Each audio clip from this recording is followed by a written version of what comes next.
فما لكم في المنافقين فئتين والله أركسهم بما كسبوا أتريدون أن تهدوا من أضل الله ومن يضلل الله فلن تجد له سبيلا. تو کیا سبب ہے کہ تم منافقوں کے بارے میں دو گروہ ہو رہے ہو، حالانکہ اللہ نے ان کو ان کے کرتوتوں کے سبب اوندھا کر دیا ہے؟ کیا تم چاہتے ہو کہ جس شخص کو اللہ نے گمراہ کر دیا ہے اس کو رستے پر لے آؤ، اور جس شخص کو اللہ گمراہ کر دے تم اس کے لیے کبھی بھی رستہ نہیں پاؤ گے؟ وَدُّوا لَوْ تَكْفُرُونَ كَمَا كَفَرُوا فَتَكُونُونَ سَوَاءً فَلَا تَتَّخِذُوا مِنْهُمْ أَوْلِيَاءَ حَتَّى يُهَاجِرُوا فِي سَبِيلِ اللَّهِ فَإِن تَوَلَّوْا فَخُذُوهُمْ وَاقْتُلُوهُمْ حَيْثُ وَجَدتُّمُوهُمْ وَلَا تَتَّخِذُوا مِنْهُمْ وَلِيًّا وَلَا نَصِيرًا. وہ تو یہ چاہتے ہیں کہ جس طرح وہ خود کافر ہیں اسی طرح تم بھی کافر ہو کر سب برابر ہو جاؤ. تو جب تک وہ اللہ کی راہ میں وطن نہ چھوڑ جائیں ان میں سے کسی کو دوست نہ بنانا.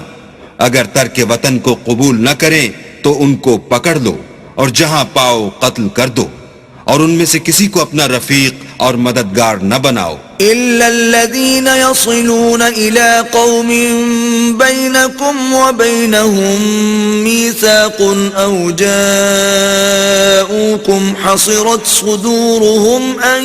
يُقَاتِلُوكُمْ أَوْ يُقَاتِلُوا قَوْمَهُمْ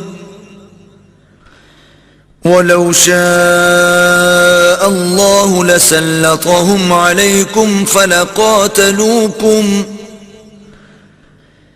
فَإِنِ اعْتَزَلُوكُمْ فَلَمْ يُقَاتِلُوكُمْ وَأَلْقَوْا إِلَيْكُمُ السَّلَمَ فَمَا جَعَلَ اللَّهُ لَكُمْ عَلَيْهِمْ سَبِيلًا. مگر جو لوگ ایسے لوگوں سے جا ملے ہوں جن میں اور تم میں صلح کا عہد ہو، یا اس حال میں کہ ان کے دل تمہارے ساتھ یا اپنی قوم کے ساتھ لڑنے سے رک گئے ہوں، تمہارے پاس آ جائیں تو اعتراض ضرور نہیں، اور اگر اللہ چاہتا تو ان کو تم پر غالب کر دیتا تو وہ تم سے ضرور لڑتے. پھر اگر وہ تم سے جنگ کرنے سے کنارہ کشی کریں اور لڑیں نہیں اور تمہاری طرف صلح کا پیغام بھیجیں تو اللہ نے تمہارے لیے ان پر زبردستی کرنے کی کوئی سبیل مقرر نہیں کی. ستجدون آخرین یریدون ان یأمنوکم ویأمنوا قومهم كلما ردوا إلى الفتنة أركسوا فيها فإن لم يعتزلوكم ويلقوا إليكم السلم ويكفوا أيديهم فخذوهم واقتلوهم حيث ثقفتموهم وَأُولَئِكُمْ جَعَلْنَا لَكُمْ عَلَيْهِمْ سُلْطَانًا مُبِينًا. تم کچھ اور لوگ ایسے بھی پاؤ گے جو یہ چاہتے ہیں کہ تم سے بھی امن میں رہیں اور اپنی قوم سے بھی امن میں رہیں،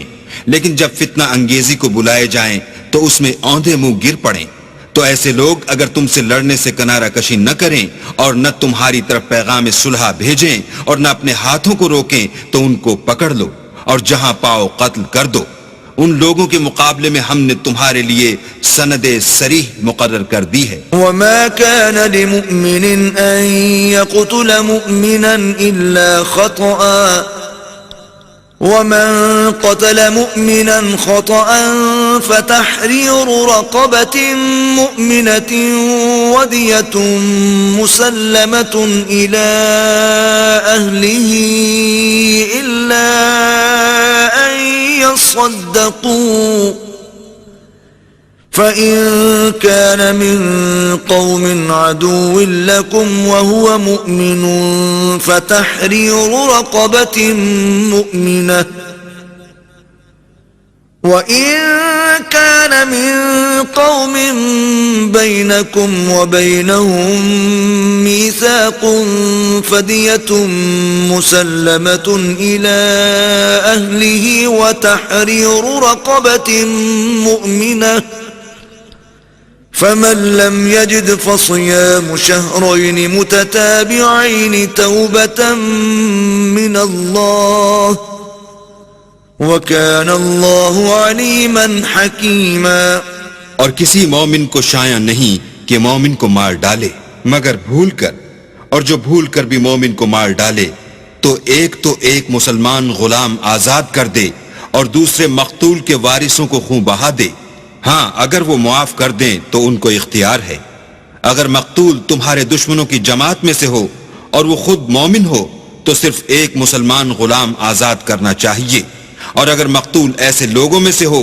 جن میں اور تم میں صلح کا عہد ہو تو وارثان مقتول کو خون بہا دینا اور ایک مسلمان غلام آزاد کرنا چاہیے، اور جس کو یہ میسر نہ ہو وہ متواتر 2 مہینے کے روزے رکھے۔ یہ کفارہ اللہ کی طرف سے قبول توبہ کے لیے ہے، اور اللہ سب کچھ جانتا اور بڑی حکمت والا ہے۔ وَمَن يَقْتُلْ مُؤْمِنًا مُتَعَمِّدًا فَجَزَاؤُهُ جَهَنَّمُ خَالِدًا فِيهَا وَغَضِبَ اللَّهُ عَلَيْهِ وَلَعَنَهُ وَأَعَدَّ لَهُ عَذَابًا عَظِيمًا۔ اور جو شخص مسلمان کو قصداً مار ڈالے گا تو اس کی سزا دوزخ ہے جس میں وہ ہمیشہ جلتا رہے گا، اور اللہ اس پر غضبناک ہوگا اور اس پر لعنت کرے گا، اور ایسے شخص کے لیے اس نے بڑا سخت عذاب تیار کر رکھا ہے۔